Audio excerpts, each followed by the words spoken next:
Welcome to the JJs Declutter Podcast, where we tackle the mess and stress to make space for what truly matters. I'm Janis, here with Julie, and together we're sharing our best tips, tricks, and a little humor to help you declutter your home, mind, and life. Whether it's procrastination or piles of stuff, we're here to help you make real progress. Let's dive in. Welcome back to the JJs Declutter Podcast. I'm Julie. And I'm Janis. We are your fairy godmothers of freshness, your cute clutter conquerors, and your part-time germ detectives. We're the voices behind ABC Declutter with JJ Community on Facebook.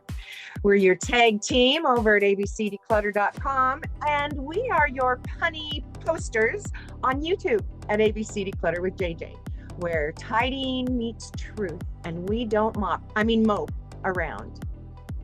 Today we are talking all about cleaning, the glamorous, the grubby, and the get the hazmat suit kind.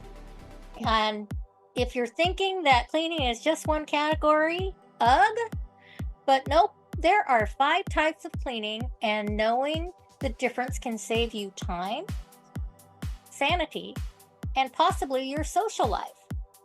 And we're going to sprinkle in some puns, plenty of practical tips, and of course our signature, the JJ's motivation to scrub your world sparkly. So let's get this show on the road. Segment 1, the routine rundown. Let's start with routine cleaning, the everyday, keep the wolves at bay stuff. It's like brushing your teeth, boring but necessary. And if you skip it too long, well, things get funky real fast. These are your basics: dusting, vacuuming, sweeping, mopping, dishes, tidying up, making the bed, cleaning the bathroom, the usual suspects in the CSI crumb scene investigation. You don't need a hazmat suit for routine cleaning. You just need a system. You know what they say, clean a little each day and you won't have to sell your home to escape the mess. Or go to a hotel. So here's a golden tip. Use a timer. Set it for 12 minutes a day or do it twice. We call it the tidy 12 when we're cleaning. Race yourself. Blast great music. Pretend you're on a cleaning game show and yell, "Time's up!" like a maniac. Bonus points if you vacuum with one hand while threatening dust bunnies with a wooden spoon. Very on brand. Segment 2, deep clean divas. Let's dig into deep cleaning. This is the spa day of your home. We're talking grout scrubbing, fridge defrosting, oven degreasing, glory. Yes, this is the stuff you do when your mom's coming over or when your brain starts whispering, "What's growing behind the stove?" Deep cleaning happens less often, maybe quarterly or with the seasons. Think spring cleaning, but without the daffodils and optimism. The tasks include cleaning the inside of appliances, shampooing carpets, polishing polishing fixtures, washing windows, decluttering and wiping inside cabinets and closets. Here's a tip. Schedule it like a dentist appointment. You don't love it, but you'll feel amazing after, and it prevents home decay. Want to make it bearable? Invite a friend, split rooms, or clean together over Zoom or FaceTime, and reward yourself with tacos. Talk about motivation. Gosh. Sorry, I thought that was from 3, specialized cleaning, the fancy stuff. Onward we go to specialized cleaning, aka the you need what kind of cleaner for what category? Yes, this includes sanitizing and disinfecting, cleaning blinds, ugh, washing ceilings and walls, laundry services, dry cleaning delicate items. It's specialized when your cleaner has to come with instructions, gloves, or a chemistry degree. Or when you're Googling, is it safe to microwave lemon juice and vinegar at the same time? Specialized cleaning isn't done daily. It's more like the side quest in a video game, but it's necessary for hygiene, especially in flu season or if someone's been sick. And here's a tip: keep a specialty stash in a labeled bin. Microfiber cloths, squeegees, eco-friendly sprays, etc. That way when the mood hits, you're ready. And another pro tip is make sure you have an empty bucket for those times when people are a little green. So when you say go to bed, you hand them the bucket so they have something right by their bed. And it you could actually line it with a trash bag so that way you don't have to clean up the bucket, but just have something beside their bed in case there is that emergency.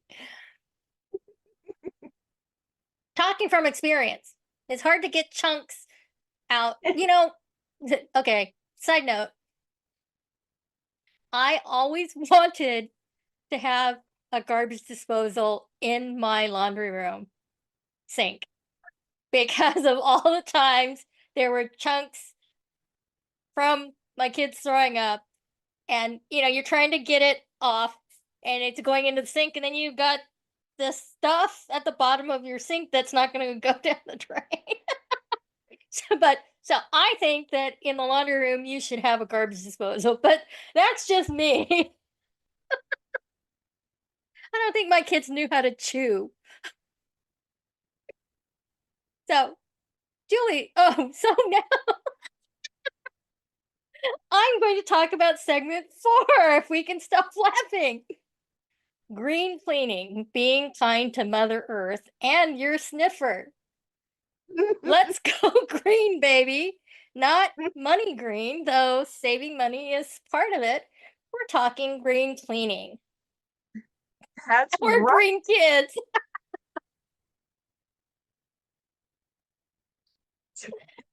Using natural, non-toxic, eco-friendly products to clean your home without hurting the planet. And bonus, there's no eye-burning fumes. Some favorites include white vinegar, baking soda, lemon juice, hydrogen peroxide, Castile soap, and essential oils. Fun fact, you can clean an entire bathroom with vinegar and baking soda. And if you toss in lemon juice, it smells like a lemonade stand and a chemistry experiment had a baby.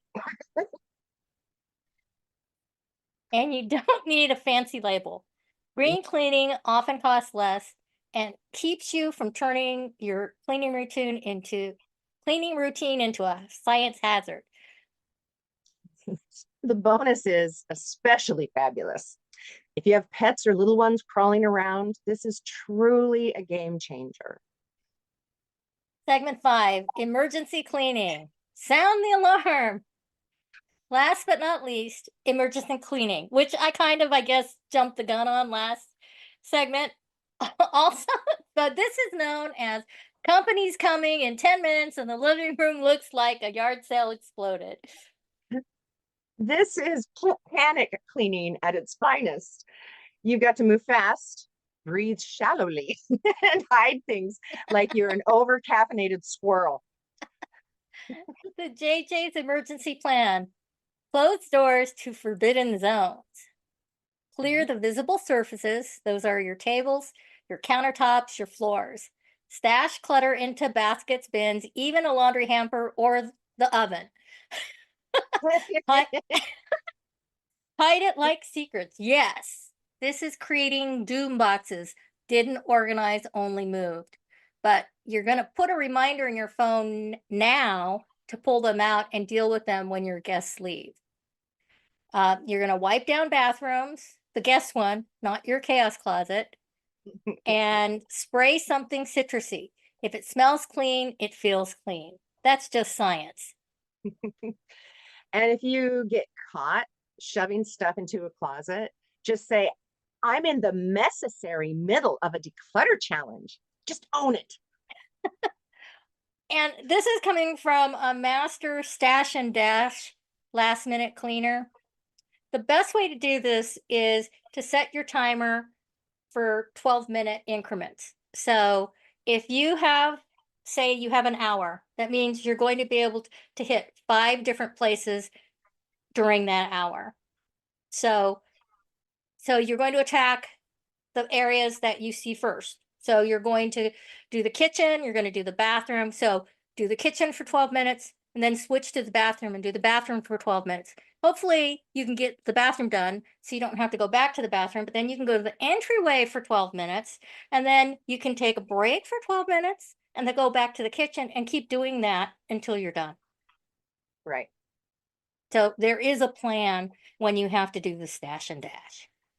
True. Good.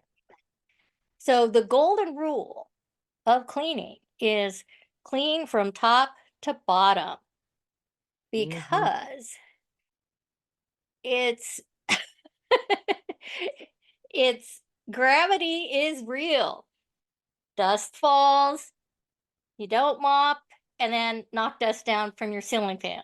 I mean, come on, that's a tragedy. And a sneeze fest.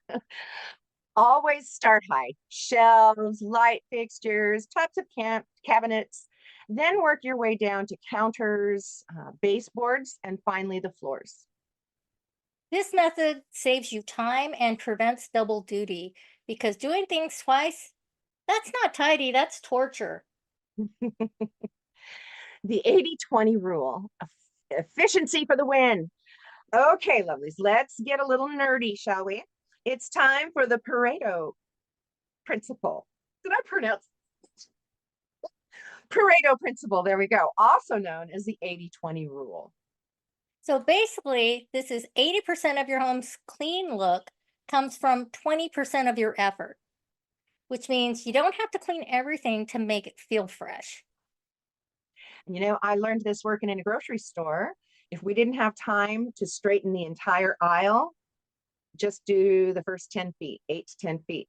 And that way it always looks, as people are walking, it looks clean. So that was kind of cool. Anyway, focus on your big impact areas.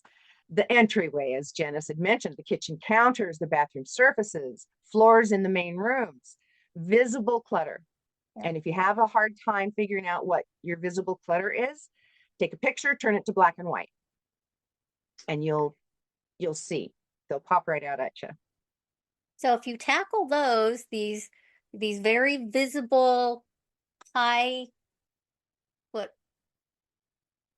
traffic areas that you're going to be having people in the majority of your time, your home will pass the pop-in guest test.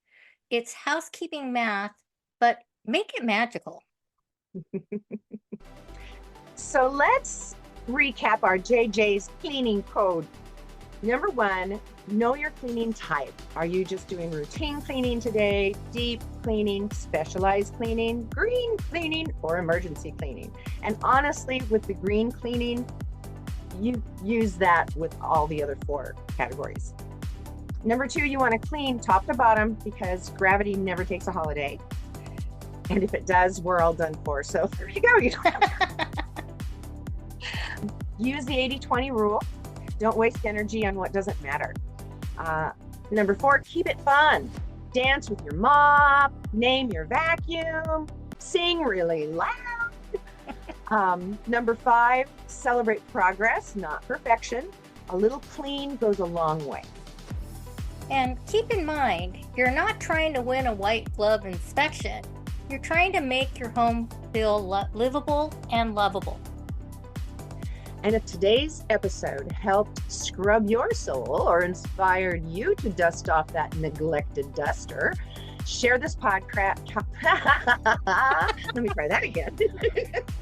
Share our podcast with your bestie, with your mom, with your neighbors, especially that neighbor that hoards hummus lids. And join us over at ABC Declutter with JJ Community on Facebook. It's judgment-free, fun-loving, and full of ideas to keep you sane and your home semi-sparkly. Until next time, Keep it simple. Keep it intentional. And as always, keep Decluttering. decluttering.